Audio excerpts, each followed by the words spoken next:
اپنی زکوٰۃ پوری دیں۔ ایک بڑے دکھ والی بات ہے کہ ایسا محسوس ہوتا ہے کہ اب بڑی تعداد زکوٰۃ نہیں دیتی ہے، یہ زکوٰۃ پوری نہیں دیتی ہے، کیلکولیشن ٹھیک نہیں کرتے ہیں، بس اندازن نکال دیا، دے دیا بھائی، تھوڑے بہت دے دیے۔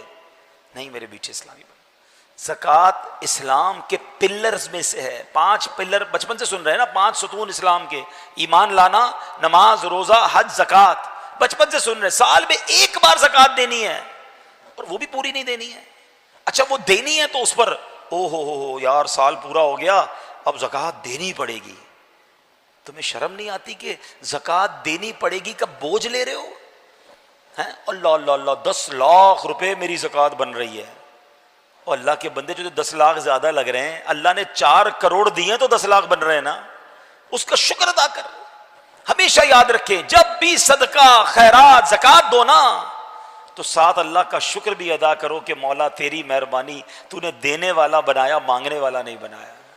ہم بھی کسی کے دروازے پہ کھڑے ہو سکتے تھے کہ بھائی کھانے کو نہیں ہے، خدا کے واسطے دے دو، میری ماں بیمار ہے، علاج کے پیسے نہیں ہیں، بہن کی شادی ہے، جہیز کے لیے پیسے نہیں ہیں۔ اپنے آپ کو تصور میں لاؤ کہ اگر میں یا میرا بچہ یا میرے گھر والے کسی کے دروازے پر جاتے تو کیسا فیل ہوتا۔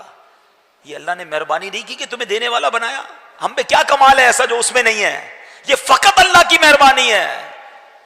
ہم سے زیادہ سمجھدار، ہم سے زیادہ عقل مند، ہم سے زیادہ پڑھے لکھے، ہم سے زیادہ نیک لوگ غریب ہیں، اور اللہ نے تمہیں دینے والا بنایا ہے۔ جس کو بنایا ہے کبھی اترانا نہیں، کبھی یہ مت سوچنا میں دے رہا ہوں، ارے میری اوقات کیا ہے، میرے رب نے مجھے یہ رحمت فرمائی ہے تو دینا بھی ہے، خوش بھی ہونا ہے، سجدہ بھی کرنا ہے کہ مولا تیری مہربانی، تو نے یہ اوقات بنا دی میری۔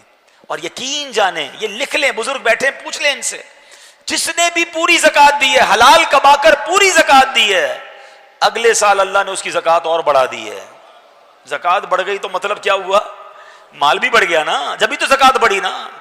اچھا کیلکولیٹر پتہ کیا کہتا ہے کہ یار پیسے کم ہو گئے، 4 کروڑ تھے، 10 لاکھ دے دیے، 3 کروڑ 90 رہ گئے، 1 لاکھ تھے، 2,500 دے دیے، 97,500 رہ گئے۔ کیلکولیٹر تو بتائے گا کہ پیسے کم ہو گئے ہیں، مگر آؤ میں نبی پاک کی حدیث سناتا ہوں، اور ہمارا ایمان نبی پاک پر ہے، ہم نے کلمہ ان کا پڑھا ہے۔ میرے آقا فرماتے جس کا مضمون ہے کہ میں قسم اٹھا کر کہتا ہوں اللہ کی راہ میں خرچ کرنے سے مال کم نہیں ہوتا۔ کیلکولیٹر نے جو کہنا کہتا رہے، تم خرچ کرو اللہ اور بڑھا دے گا۔ کدھر سے آئے گا تمہاری کیلکولیشن جواب دے جائے گی۔ اب اس کو لاجیکلی سمجھ لو کہ کوئی بندہ کھیت میں جائے 2 بوریاں بیج کی لے کر، سیڈز، اور وہ 2 بوریاں کھیت میں چھڑک کر آ جائے، کیلکولیٹر کیا بتائے گا؟ 2 بوریاں ختم ہیں۔ لوگ کہیں گے 2 بوریاں لے کر گیا، خالی کر کے کچھ بھی نہیں بچا، مگر عقل مند آدمی کہے گا کہ 2 بوریاں ڈال کر آیا ہے، تھوڑے دنوں میں 2 ٹرک بھر کے لائے گا، یہ بیج درخت بنیں گے، یہ بیج فصل بنے گی۔ تو زکوٰۃ دراصل یہ ہے، اللہ کی راہ میں خرچ کرنا دراصل یہ ہے کہ آپ یہ دیتے ہو اور اللہ اسے ملٹیپلائی کر کے لوٹاتا ہے۔ تو زکوٰۃ خدا را پوری دیں، اور زکوٰۃ میں بوجھ فیل نہ کریں، یہ مال کا میل ہے، جس مال